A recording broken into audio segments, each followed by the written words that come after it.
नमस्कार। खबरों के इस बुलेटिन में तुहाडा स्वागत है। मैं हाँ जसप्रीत सिंह। पहला पेश ने चोणवीं खबरां। प्रधानमंत्री नरेंद्र मोदी ने नागरिकों को देश में चल रही सब तो वड्डी कोविड टीकाकरण मुहिम में वैक्सीन लगवाउण की अपील की। मन की बात प्रोग्राम में प्रधानमंत्री ने कोरोना वॉरियर्स वालों निभाई गई भूमिका की शलाघा की।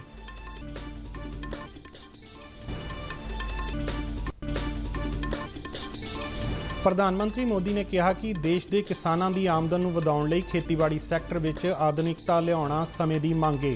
प्रधानमंत्री ने किसानों को खेती नाल सहायक धंधे अपनाउण की सलाह दी।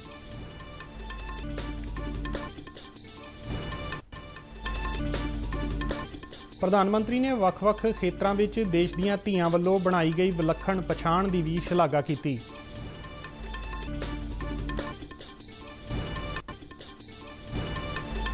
केंद्र सरकार ने पंजाब सरकार की बेनती ते हाड़ी के खरीद सीजन के समय विच तब्दीली नूं मंजूरी दी।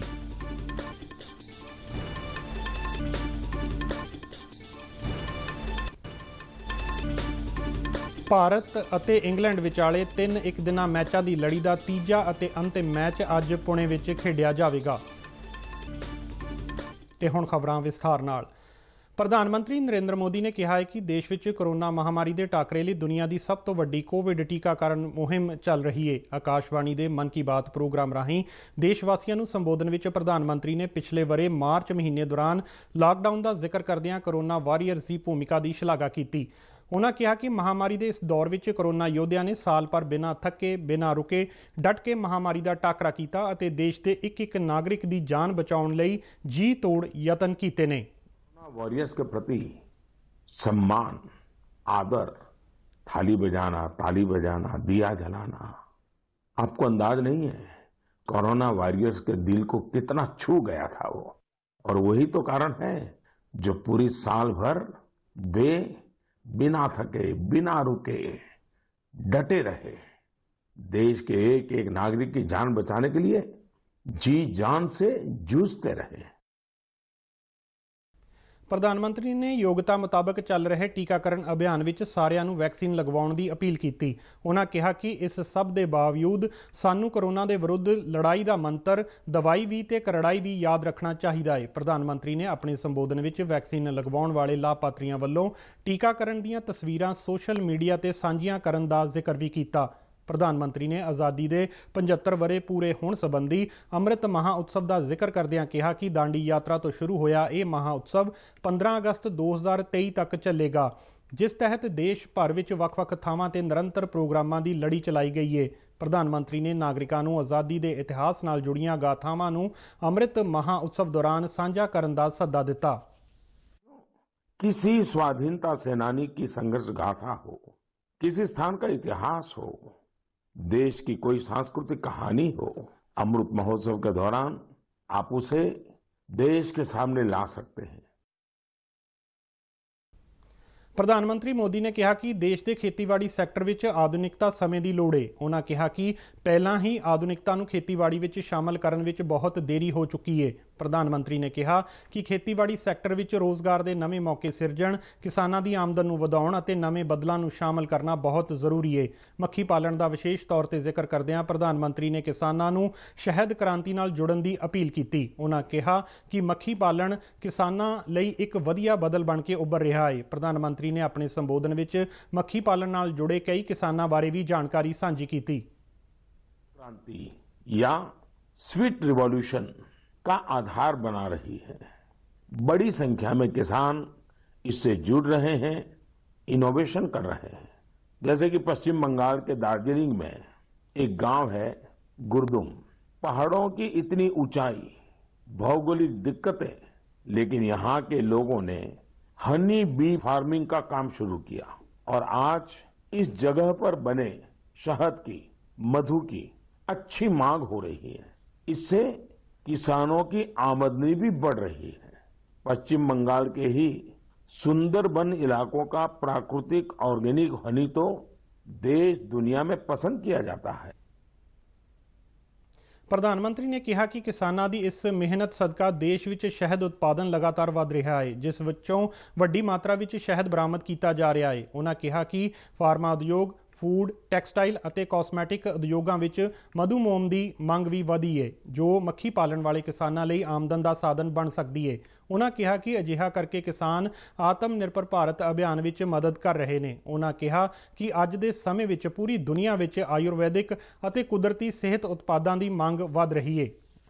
आज तो पूरी दुनिया आयुर्वेद और नेचुरल हेल्थ प्रोडक्ट्स की ओर देख रही है। ऐसे में हनी की मांग और भी तेजी से बढ़ रही है। मैं चाहता हूं देश के ज्यादा से ज्यादा किसान अपनी खेती के साथ साथ बी फार्मिंग से भी जुड़ें। ਪ੍ਰਧਾਨ ਮੰਤਰੀ ਨੇ ਖੇਡਾਂ ਵਿੱਚ ਕੁੜੀਆਂ ਦੇ ਯੋਗਦਾਨ ਦਾ ਜ਼ਿਕਰ ਕਰਦਿਆਂ ਕਿਹਾ ਕਿ ਅੱਜ ਸਿੱਖਿਆ ਤੋਂ ਲੈ ਕੇ ਉੱਦਮਤਾ ਤੱਕ, ਸੁਰੱਖਿਆ ਫੋਰਸਾਂ ਤੋਂ ਲੈ ਕੇ ਵਿਗਿਆਨ ਅਤੇ ਤਕਨਾਲੋਜੀ ਤੱਕ ਹਰ ਥਾਂ ਤੇ ਦੇਸ਼ ਦੀਆਂ ਧੀਆਂ ਨੇ ਆਪਣੀ ਅਲੱਗ ਪਛਾਣ ਬਣਾਈ ਏ। ਉਹਨਾਂ ਕਿਹਾ ਕਿ ਖੇਡਾਂ ਵਿੱਚ ਧੀਆਂ ਵੱਲੋਂ ਬਣਾਇਆ ਜਾ ਰਿਹਾ ਵਿਲੱਖਣ ਮੁਕਾਮ ਵਿਸ਼ੇਸ਼ ਖੁਸ਼ੀ ਦੀ ਗੱਲ ਏ। ਪ੍ਰਧਾਨ ਮੰਤਰੀ ਨੇ ਇੱਕ ਦਿਨਾਂ ਕ੍ਰਿਕਟ ਮੈਚਾਂ ਵਿੱਚ 7000 ਦੌੜਾਂ ਬਣਾਉਣ ਵਾਲੀ ਭਾਰਤ ਦੀ ਪਹਿਲੀ ਕ੍ਰਿਕਟਰ ਮਿਤਾਲੀ ਰਾਜ ਨੂੰ ਇਸ ਉਪਲਬਧੀ ਲਈ ਵਧਾਈ ਦਿੱਤੀ। ਪ੍ਰਧਾਨ ਮੰਤਰੀ ਨੇ ਨਿਸ਼ਾਨੇਬਾਜ਼ੀ ਵਿਸ਼ਵ ਕੱਪ ਵਿੱਚ ਭਾਰਤੀ ਮਹਿਲਾ ਨਿਸ਼ਾਨੇਬਾਜ਼ਾਂ ਦੇ ਸ਼ਾਨਦਾਰ ਪ੍ਰਦਰਸ਼ਨ ਦੀ ਵੀ ਸ਼ਲਾਘਾ ਕੀਤੀ। का नया रिकॉर्ड। मिताली जी हाल ही में अंतर्राष्ट्रीय क्रिकेट में 10,000 रन बनाने वाली पहली भारतीय महिला क्रिकेटर बनी है। उनकी इस उपलब्धि पर बहुत बहुत बधाई।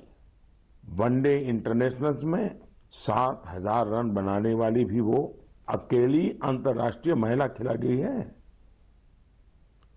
ਪ੍ਰਧਾਨ ਮੰਤਰੀ ਨੇ ਕਿਹਾ ਕਿ ਆਉਣ ਵਾਲੇ ਦਿਨਾਂ ਵਿੱਚ ਅਸੀਂ 14 ਅਪ੍ਰੈਲ ਨੂੰ ਡਾਕਟਰ ਬਾਬਾ ਸਾਹਿਬ ਅੰਬੇਦਕਰ ਦੀ ਜਨਮ ਵਰ੍ਹੇਗੰਢ ਮਨਾ ਰਹੇ ਹਾਂ। ਉਹਨਾਂ ਕਿਹਾ ਕਿ ਇਹ ਦਿਨ ਸਾਡੇ ਸੰਵਿਧਾਨਕ ਅਧਿਕਾਰਾਂ ਅਤੇ ਫਰਜ਼ਾਂ ਦੀ ਯਾਦ ਦਿਵਾਉਂਦਾ ਹੈ। 4 ਅਪ੍ਰੈਲ ਨੂੰ ਈਸਟਰ ਦੇ ਤਿਉਹਾਰ ਦਾ ਜ਼ਿਕਰ ਕਰਦਿਆਂ ਪ੍ਰਧਾਨ ਮੰਤਰੀ ਨੇ ਇਸ ਤਿਉਹਾਰ ਨੂੰ ਉਮੀਦਾਂ ਦੇ ਮੁੜ ਸੁਰਜੀਤ ਹੋਣ ਦਾ ਪ੍ਰਤੀਕ ਦੱਸਿਆ।